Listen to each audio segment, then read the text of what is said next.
Well, civil engineering is the study of the built environment around us. The buildings that we live in, to the buildings that we work in, to bridges, roads, water and wastewater treatment plants, coastal defences, all our electricity systems, and many other types of systems that allow us to provide clean water and food for our populations.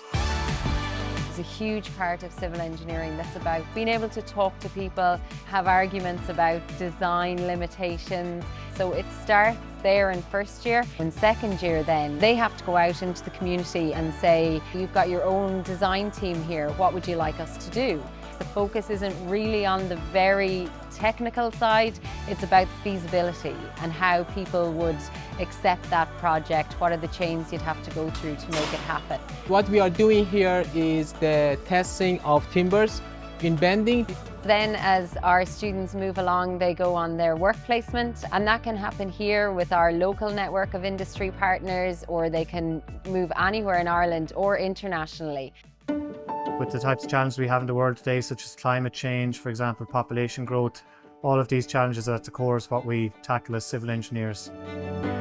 We've got good access to infrastructure, we've got a really tight community across industry and local authority, and that gives us the opportunity to develop our research and even our student projects into real-world applications and then see them put into use. Galway, just as a city, is so accessible for everyone. We're right here on the river, and it just gives you a really unique student experience.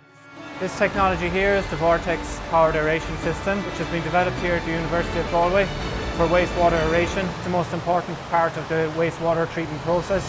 If you're curious about the infrastructure we build and design, about how we protect the environment, about things like how we supply clean water and treat wastewater, then I think civil engineering is definitely the course for you.